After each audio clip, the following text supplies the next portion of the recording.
Hürmetli vatandaş, dersimizi devamlaştırmaz. Bugün çizlaq 2023 yıl 11. ayının 29. gün heptiki çarşamba vatandaş.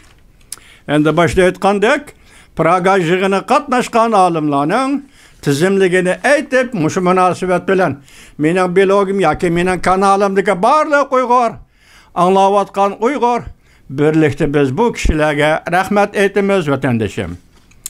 Birinchi, masalan, mundaq boshlaylik. 24 noyabr kuni Chexiya Cumhuriyatining poytaxti Pragada Chexiya Fanlar Akademiyasining sohibxonligida Xitoy mustamlikchiligi va Uyg'ur rayonining temisidagi xalqaro muhokama yig'ini boshlandi. Shu kuni tushdan burun boshlanganda yig'inda Chexiya Fanlar Akademiyasidan doktor Andrey Kilmes efendi etilish nutqi so'zladi. İkinci, Avrupa Uyg'ur institutidan Dilnur Rayhon xonim Naq meydan radio ziyoratini qabul qilib, bu qatimqi yig'inning asosli maqsadi va yig'in haqida tafsiliy ma'lumot berib o'tdi. Oldi bilan Qozog'iston Turan Universitetidan professor Ablat Kamalov Sovet Ittifoqining qizil terrorligi, qirg'inchilikning ziyonkashligiga uchraganlar degan temada leksiya taqdim qildi. Cenva Üniversitesi Şərqşünaslık bölümünün doktoranti Uyg'urshunos Leol efendim bu yig'in arlig'ida ziyoratimizni qabul qilib, Uyg'ur masalasining kishilik huquqdan olqib ketgan bir mustamlika masalasi ekanligini eskartdi. 4. 5. O'zbekiston Mukammal Universiteti İnsanshunoslik fakultetining dotsenti doktor Asror Qoyimov O'zbekiston Uyg'urlari Sovet Ittifoqi va Sovet Ittifoqidan keyingi davrning milliy madaniyat kimligi temisida doktorat. Arqadan Indiana Universitetining professori Uyg'urshunos Gardner Bovingdon bilan doktor Gulnisa Nazarova xonim yo'llarning tarmoqlarga ayrilishi mavzusida doktorat berdi. Bu qatimqi yig'inga Turkiyadan kelib qatnashgan yosh faoliyatchi Türkiye Koç Üniversitetining doktoranti Yalqin Ulug' Yo'l efendi milliy to'qinish to'g'risida doktorat berdi.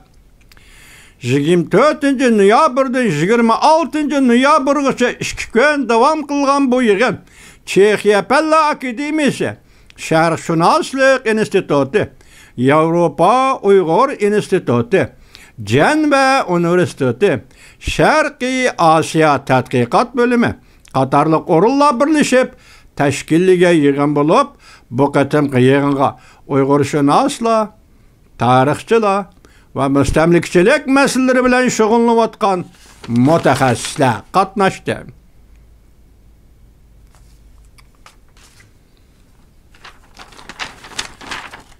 Yana davom vatandosh. Pragada chaqirilgan Xitoy mustamlikchiligi va Uyg'ur rayoni Uyg'uriston temisidagi xalqaro yig'in muvaffaqiyatli davomlashdi.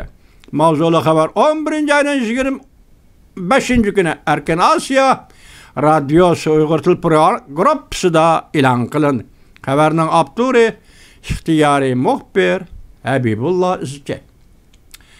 Chexiyaning poytaxti Pragada chaqirilgan Xitoy mustamlikchiligi va Uyg'ur rayoni, ya'ni Uyg'uriston temisidagi yig'inning 2 kunda oldi bilan Amerika George Washington Universiteti dotsenti Erik Schlossel efendi mustamlikchilikning nizomi, mustamlikchilik haqida qanday munozara qilamiz degan temada leksiya so'zladi.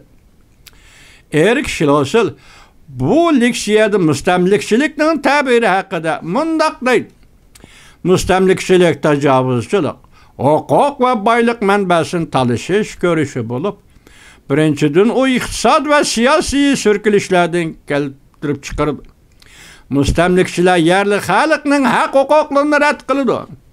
İkinchidan, yerli xalqlar o'zining boylik manbasi va huquqning tajovuz qilishiga qarshi harakatlar elib bordi va bu tajovuz kuchlarning qattiq bostirishlarga uchraydi.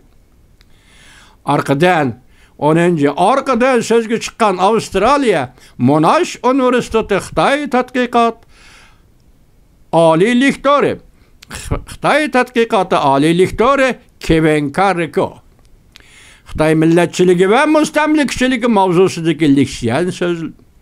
O leksiya Xitoyning Uyg'ur madaniyati, urf-odatlari, kiyim-kechaklargacha o'zgartishga urinayotganligini vakillar bilan ko'rishib, dalillar bilan ko'rishib, buni tipik mustamlikchilikning ifodasi ekanligini ilgari surdi. Tarix fanlari doktori 11 qatnashgan olimlar, professorlar, doktorantlar. Tarix fanlari doktori Nabijon Tursun efendi bo'lsa Xitoyning yangi mustamlikchilik strategiyasi va Uyg'urlarning milliy tarixiy kimligini o'zgartish Jonghua millatigacha mavzuliq dokladida Xitoyning irqiy qirg'inchilik yurgizishning muhim bir ifodasi Jonghua millati o'rtaq gavdasi engini tengish orqali Uyg'urlarning milliy tarixi va madaniyat kimligini o'zgartib Uyg'urlarni yangidan Xitoy millati ya'ni Jonghua millati nomida yasab chiqishga tirishayotganligini sharhildi. 12. alim doktorlarning ismligi juma Angliyadan kelgan doktor Ablamat Boqi Uyg'ur ma'rifidagi Xitoy mustamlikchiligining ifodasi degan temada leksiya so'zildi. 2 kun davom qilgan bu yig'inga Amerika, Avstraliya, Angliya, Fransiya, Turkiya, Germaniya va Yaponiyadan 30'ga yaqin tadqiqotchi olimlar qatnashgandan boshqa yani Çexiya Fanlar Akademiyasining mas'ullari va akademiklari qatnashdi. Bu yig'in qatnashgan mutaxassislar Uyg'ur rayoni va mustamlika tarixi va hozirgi mustamlika masalalari haqida yuqori saviyalik ilmiy dokladlar berdi. Hamda yig'in qatnashchilarning savollariga javob berdi. Bu faaliyetni Çexiya Fanlar Akademiyasi, Sharqshunoslik instituti, Avrupa Uyg'ur instituti, Janva universiteti, Sharqi Osiyo tadqiqot bo'limi birlashib o'tkazgan bo'lib, bu yig'in xalqaroliq Uyg'ur tadqiqoti va Uyg'ur masalasi haqida Xitoyning Uyg'ur elini mustamlika qilib olganligi va bu yerdagi munosabatning mustamlika qilg'uchi bilan mustamlika bo'lg'uchi orasidagi munosabat ekanligini tadqiq qiladigan eng cho'ng xalqaroliq ilmiy muhokama yig'ini bo'lib hisoblanadi. Sal uzun bo'lib ketdi, kechiringlar vatandoshlar, jiddiy voqeadan bu bir